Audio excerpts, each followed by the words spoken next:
ازيكم عاملين ايه؟ يا رب تكونوا بخير. نعمل ايه مع بعض النهارده؟ هنعمل صينيه كنافه مختلفه عن اللي بالكريمه وفي الشكل كمان. انا قايله لكم قبل كده بجيب الكنافه بفرزها عشان اقدر افكها، وبفضل اشيل منها الحاجات المكتله دي. تمام.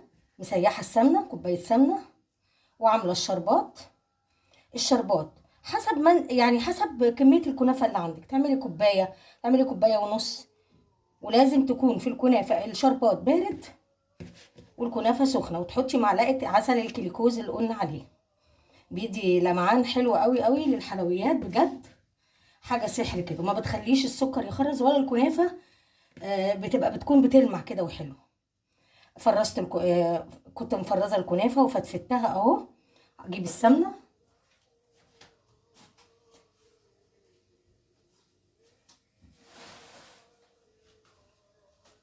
واجيب معلقتين السكر اللي متعودين عليهم. انا هحط المره دي سكر بودر، السكر البودره او سكر خرز عادي مش مشكله. الاتنين بيدوا نفس الغرض. احط معلقتين السكر البودره اهو. عايزه تكتري كتري، دول لازم جدا اهو. وابدا اقلب كده، ادخل الكنافه في السكر قبل ما احط السمنه. الفرن والع. محضره ايه النهارده؟ محضره جوز الهند وزبيب. مش هعملها بكريمه او بقشطه او بمكسرات كتير، انا عايزه جوز الهند وزبيب، بيديها طعم حلو جدا جدا. اي حته متكتله فيها تتشال وتترمي. ممكن تضربيها في الكبه او في الخلاط، بتبقى برضو اصغر من كده، بس انا مقطعه رفيع جدا اهو. خلاص انا دخلت السكر جواها، غلفتها بيه. هجيب كوبايه السمنه واحطها عليها. نجاح الكنافه يا جماعه لما تفرزيها، تجيبيها وتفرزيها.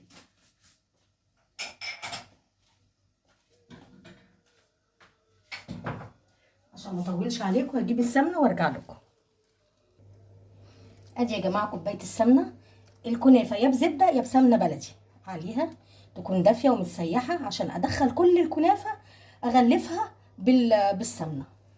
وابدا اغلف فيها، اخليها كلها متغلفه بالسمنه.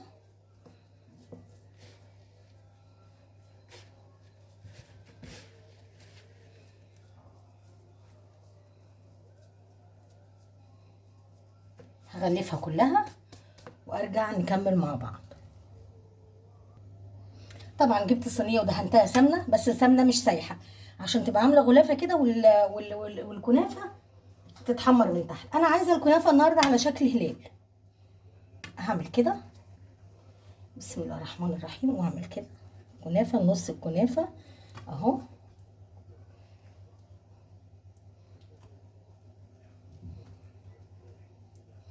طبعا لازم يعني اضغطها كويس جدا.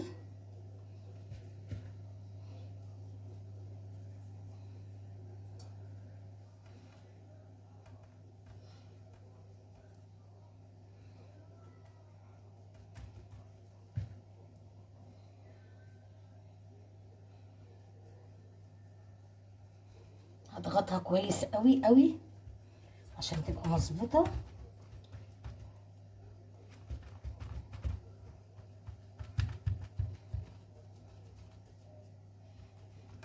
اي حته الاقيها محتاجه كنافه احط لها.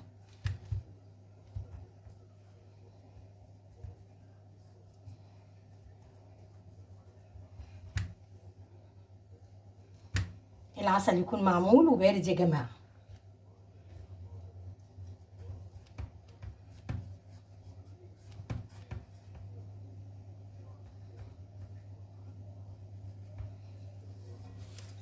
اهو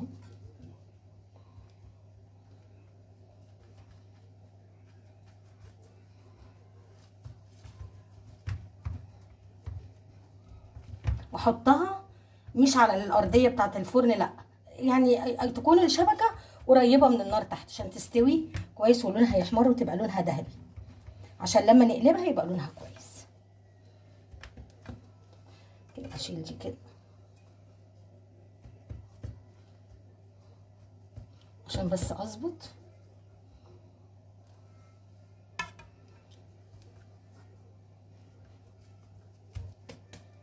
اخلص وارجع لك. كده انا حطيت الجوز الهند والزبيب وضغطت كويس. هحط الطبقه التانية بتاعه الكنافه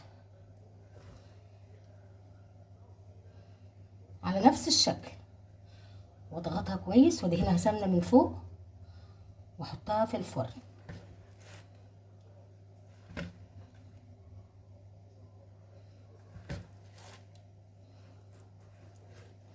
هضغطها بقى واسويها وارجع معاكي تاني. خلاص انا كده ظبطتها ولعها الفرن قلت لحضرتك. هحطها طريقه التسويه بتاعتها. لما الاقيها تحمر كده من الجناب يبقى تحت ايه اتحمر، اروح محمره من فوق وانا بقلبها اسقيها بالشربات قدامكم. تمام. هنحطها الفرن ونرجع تاني مع بعض. هي يا جماعه الكنافه انا هقلبها ونسقيها بالشربات مع بعض. ريحتها تحفه. انا هقلبها دلوقتي ونحطها هنا ونحط لها الشربات مع بعض. اهي يا جماعه الكنافه انا محضره الشربات بارد اهو، بس متقلاه المره دي اهو.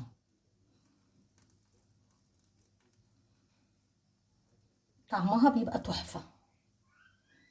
كده عملناها على شكل الهلال وسهله جدا تقدري تعمليها.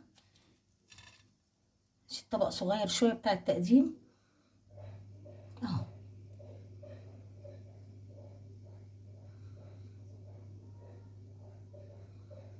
عليه الكليكوز بيدي لمعه حلوه قوي. انا عايزاها مقرمشه كده.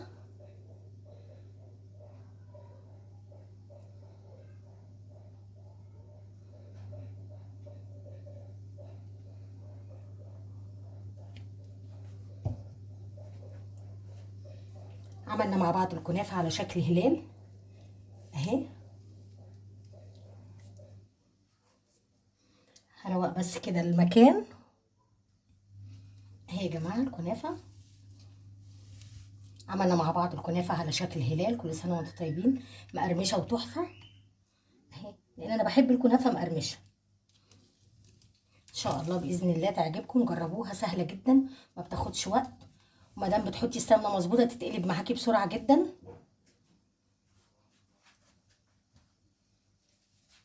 يا رب الوصفه تعجبكم، وما تنسوناش في اللايك والشير والسبسكرايب. ودمتم بخير والقاكم في فيديو جديد.